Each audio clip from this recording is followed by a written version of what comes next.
waxaan loo sheegay inay geysan wax khasaare nafeed ah way jiraan guryo iyo xoolo iyo waxyaalaha la tagtay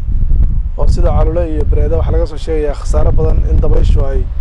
guryo badan saqaf ka qaaday sida cusbitaalka calule oo kaleeto iskooladii iyo guryo badan oo degmada bareeda ah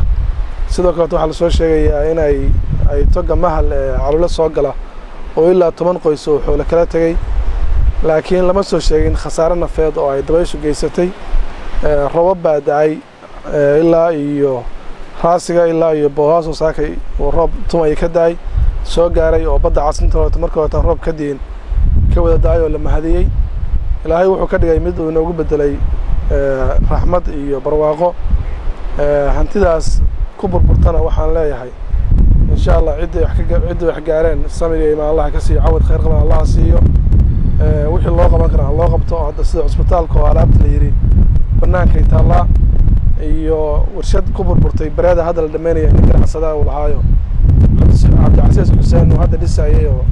ahayd warshad kalluumaysi oo maraysay meesha u dhamaysay marka dhammaan xeebaha Puntland waanu joojinay kalluumaysatadana way ajiibeen oo duufaanta waqti maadaama ay khasaare badan geysatay gaadiid badan iyo saxmado badan iyo matooro badan ay burburisay hadda tan waa la ajiibay oo lama aadin badda dooyaha ugu badan waxay joogaan hadda xaafuun iyo waxay isugu tageen iyo xaabo oo ah labada marso ugu caalamisan waqtiyada dabayluhu ay dhacayaan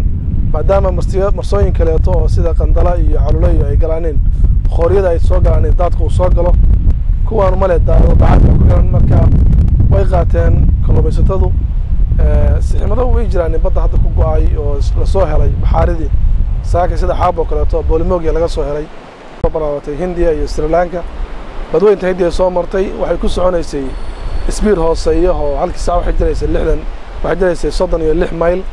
laakiin markii ay soo dhawaatay maadaama dhulkan uu yahay buuraley oo buurta Golis sida Golis ay ku xiran tahay xeebaha ayaa daruurihii oo buuraha saaran maadaama lagu jiro waqti roobaad daruurihii ay buuraha kor saaran yihiin ay dabayshu soo jiitan soo jeedka siyaadiyay dabayshu isbiirka ku soconaysay oo ilaa ay waxay gaartay 115 naqtkaal mayl bay gaartay halkii saac laakiin misana adigu sida dabayshu u soconaysay iyo roobabkii laga filayay iyo waxyeelada hadda la soo sheegayo aad bay u kala duwan yihiin oo way ka duwan tahay oo ilaahay uu inoo sahlay oo dadkaas masaakiinta ilaahay wax badan ma ooyan gaarsiin ganacsigaas uu istaagay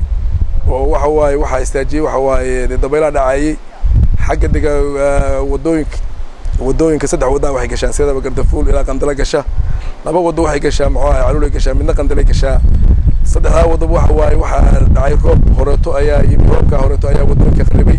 sida daraadeed waxa wadooyinka hadda ay dadkii deegaanka deganayay nagu wargeliyeen ay gacanta kula jiraan si ay u soo celin lahaayeen wadada u soo celin lahaayeen xagga badda waxa badda way xanimneed oo toddobaasho waxa badda way xanimneed oo wax ku xanimneed waxa laanjiyaasha iyo saxmadaha waa la joojiyay halkana looga adeegi jiray oo xamuulku midna saxmadaha laanjiyaal fulfaa iyo waxaas ay isticmaali jireen marka kala go ayaa dhacay inta xagga ganacsiga Gardafuul iyo Qandala iyo waxyaabahaas oo dhan